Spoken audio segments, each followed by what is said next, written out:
Hello and welcome to the new edition of Moneycast. My name's Ray Prince. My name's Graham Owen. And in this edition we're going to cover some very important areas.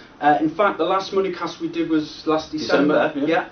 And there's been a lot going on in the world economy since then, with the credit crunch, with the tightening of all the bank lending. So we're going to cover two important areas. I'm just going to start off with, you might be aware, from April 2008, the ISA rules change and the options, what you can do within that. So I'm just going to cover one or two important areas of the small print and how it will affect you. And Graham's going to come on and talk more about the wider global economy and perhaps a bit more about the background, what's happened there.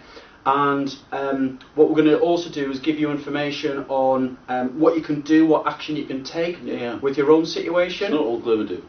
Absolutely. So without further ado, I'll get cracking and then Graham will be on in a bit. Okay.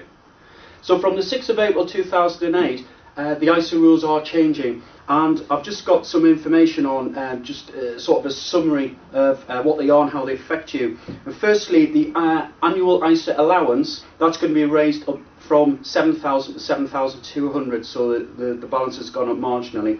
But importantly, the current cash allowance is £3,000 per year, and you're going to be able to put 3,600 in cash and 3,600 in equities if you've done that.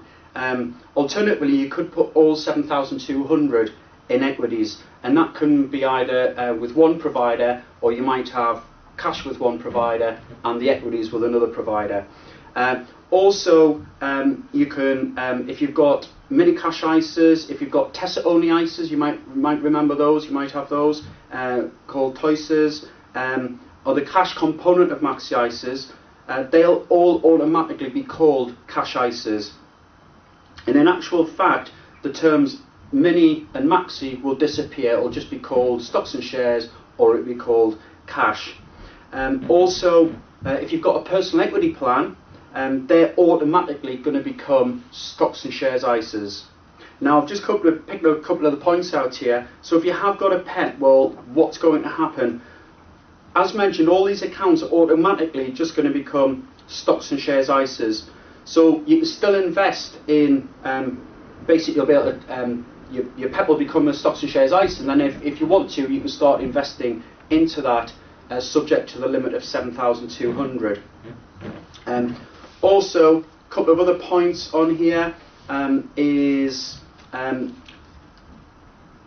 if I've transferred for example, if I've transferred my cash ISAs from the past, can I still contribute my full ISA allowance for this year? Well, the answer is yes.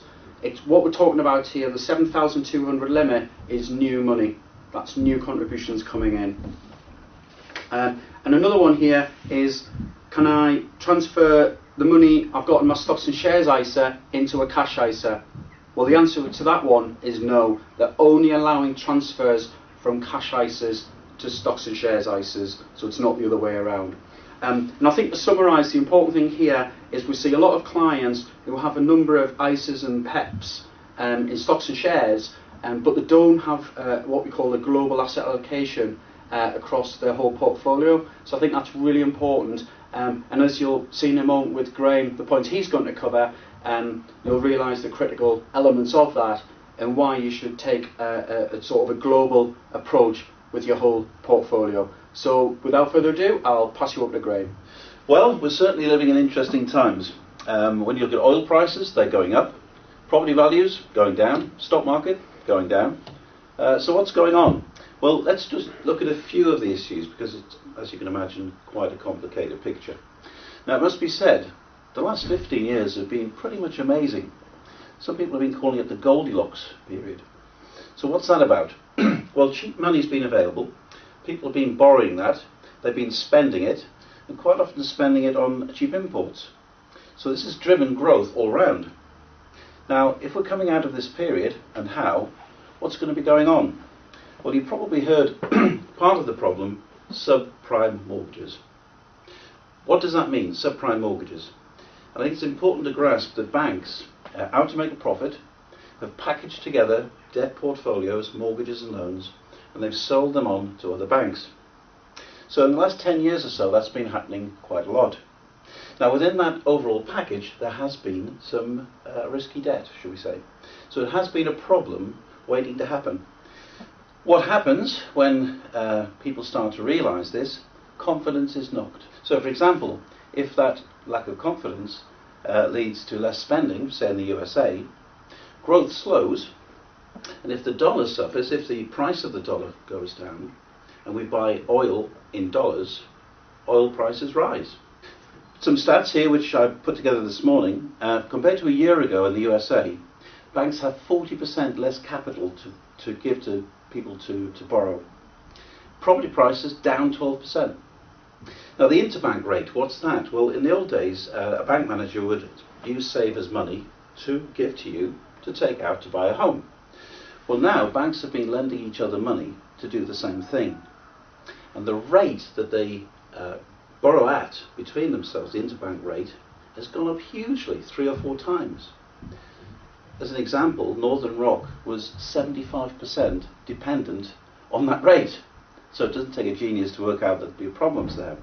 So lots of mortgage deals also are due to be renewed in the next few months. Is that going to add to the problem?